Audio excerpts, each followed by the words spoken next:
Good afternoon, everyone. Andrew here. Apologies, I've been a bit quiet over the last 24 to 48 hours, and I know a lot of you may have been panicking. I've been in Mozambique with very, very limited internet, but I'm back now. I've unpacked the car. You can see I'm still sweaty, and this is the first thing I'm doing is shooting a video just to clarify for everyone what exactly the situation has been. And guys, this is a message that I can give out to you after being on a call with our CFO Randy this morning before I left Mozambique. So everything I say to you now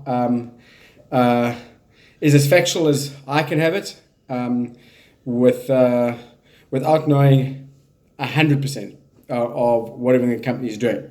So let's go back and talk about what the situation is. First of all, this isn't any reflection on Lifestyle Galaxy.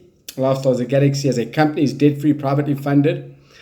But when we transitioned into mining cryptocurrencies, our executive team went and found, which was at that time the most reputable, biggest Bitcoin mining operation in North America, which was a company called Mega Big Power, which was later bought out and run by Dave Carlson, later bought out by some guys that then became called Gigawatt. Now, it's very important to know that Gigawatt as a company currently always have been mining cryptocurrencies profitably. Proof of that is even those of us with the older mines are still mining profitably. A mistake that they made was 2 years ago with all the ICO stuff going on, initial coin offerings. If you don't know what that is, it's sort of the dot-com bubble sort of stuff where every person is now trying to run an ICO. Well, Gigawatt tried to do the same thing, a tokenized sale, and they raised a lot of money from a lot of investors with huge promises and totally under-delivered, like most ICOs. Now, here's what you guys got to appreciate. They wanted Lifestyle Galaxy to be part of that ICO, but our executive team turned them down. So it already shows foresight. And I remember talking to our executive team a year and a half back, and they all said that that's going to end in disaster for Gigawatt. And it has. So they completely overpromised and underdelivered.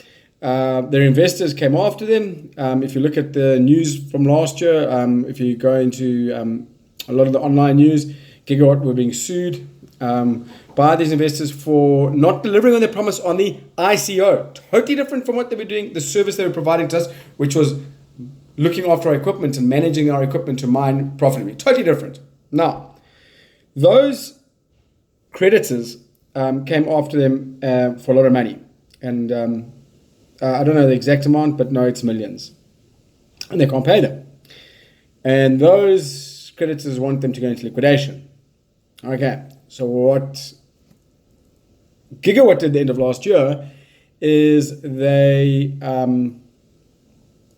filed for a Chapter 11 bankruptcy, which is very different to a Chapter 7. So the nitty-gritty of it is that a Chapter 11 is where the courts order your creditors just to hold back so that the company can have time to fulfill on its promises for repayments. Okay, so that was a Section 11 which was granted to Gigawatt. A Chapter 7, something totally different, is where basically you've got nothing. I mean, your whole business is operating at a loss. Okay, so that was granted to them. Now, what happened beginning of this week is that the courts have now ordered Gigawatt to stop all operations while they do a proper investigation. So they haven't ordered Gigawatt to shut down. They've ordered them to cease operations until such a time in which the court can ascertain to what extent Gigawatt can pay those investors back. On the tokenized sales, nothing to do with the mining, which they were doing profitably. But the mining is part of Gigawatt. And so therefore, what's happened is the courts have blanketed and everything has to be shut down. And here's how it affected us.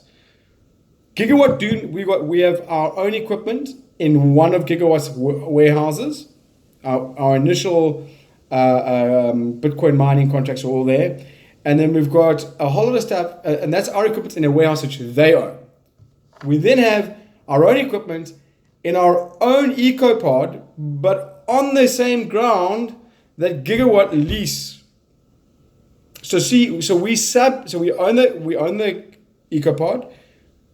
we own the equipment in the EcoPod, but we sublease through Gigawatt. And when the court made the blanket decision, unfortunately, what that meant is that the order went through to the landlord, and the landlord has social power, which affects the units, the EcoPod, that we have subleasing from Gigawatt.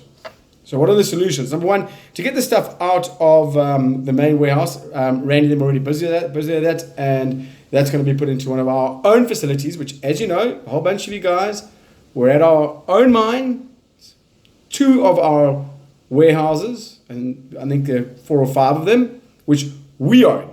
No one else owns them. Not Gigawatt, nothing. Most of our stuff, in fact, everything in the last 18 months has gone to that and not into Gigawatt. And they're busy redeploying the stuff in the big warehouse to there. Now, I don't know how many days that's going to take, but that's what they're doing. The EcoPod is slightly different in that Randy has to go and engage with the landlord and the court to say, hang on, that's not Gigawatt. We sublease for Gigawatt, but here's the agreement. And hopefully what will happen over the next couple of days is the courts will then say, okay, that's not part of the blanket, and allow us to turn the power on. Otherwise, we're going to take that stuff out and put it also into our new facility. So, Randy didn't give me a timeline as to when this would be sorted out, but here's the thing. Some of you spoke to Randy, our CFO, in December, and also spoke to our executive team in Langkawi in August. And you will remember, if you asked him the question, I know a lot of people asked Randy this question, what about, because the whole company strategy is to move away from Gigawatt. It's been that for the last 18 months. Since Gigawatt actually brought in those tokenized sales, our corporate team, our executive team, are trying to move away from them. Okay. And so what Randy said to the people who asked that question of, look, what about the stuff, we know everything else is going to our facilities. What about the stuff that's with Gigawatt? And Randy said, well, they will phase, over time, they'll phase all that across into our own facilities. So when I spoke to Randy this morning, and I said, well, look what's happened. It looks like it's happened sooner rather than later. Randy said, well, look, precisely because there's now going to have to be downtime is the exact reason that they didn't move the stuff from Gigawatt all in one go when we had our own facilities. I hope that makes sense. They wanted to do the phased approach. So what Randy says, it's an unfortunate circumstance that has led us to have to move it quicker than what we wanted to and in a bigger bulk than we wanted to. But ultimately, it's just moving us ahead faster, but to the slight discomfort of us, the miners. And so that's why the company is on record as saying, look, we've got to do this and we will compensate those that are affected. I don't know how we've been compensated yet, but I do know that I've been on with the company for 8 years. And as Colin has said in his messages, he's never met a more executive team with more integrity.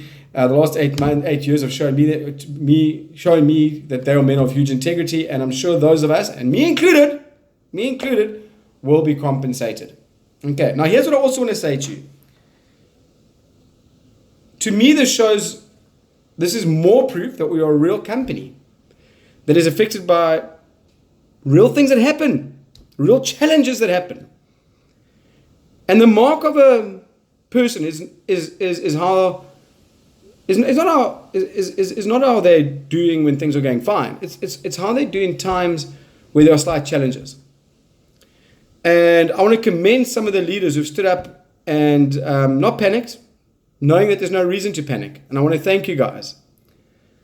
This shows that we're very real, guys. And the company's faced way bigger challenges than this. Now, to me, this isn't even such a big challenge, to be honest. If we didn't have other facilities and we had nowhere to put that equipment, I would be worried.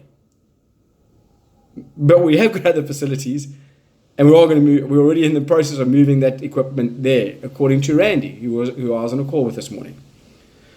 So it's an unfortunate situation, but it's one that's ultimately probably going to play into our hands, and that all our equipment moving forward will actually be in our own facilities and away from Gigawatt.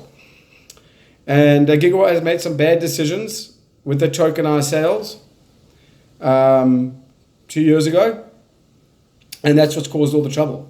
But no one on this call who's listening to this message can argue with me that they have mined profitably for us, and that Lifestyle Galaxy as a company, through all our contracts, are the one company that's mined profitably through this bear market. And that doesn't change. But Gigawatt, unfortunately, have got some challenges And through no faults of Lifestyle Galaxy, unfortunately, we've been caught right there when the court order came through, and it was the court order was done in such a rush that they haven't taken into consideration that some of the assets that are sitting in Gigawatt's one mine belong to us, and that the one building and the assets that are in that building also belong to us. So Randy and them just have to sort that out with the courts and with the landlord so that we can move forward. And that's it. Okay, so the company will be sending out more announcements as they know the path forward. Guys, this is what it is.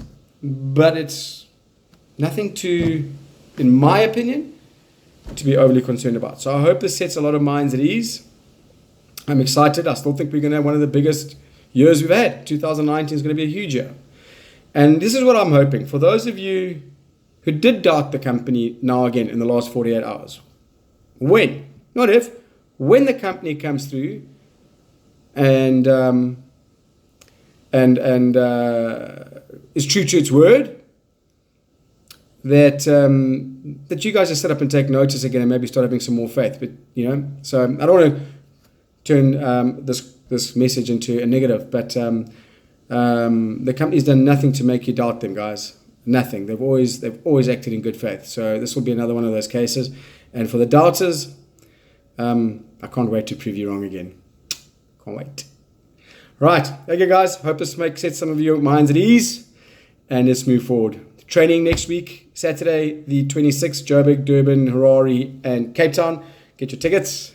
Let's get this year off to a massive start. Okay. Thanks, guys. Cheers.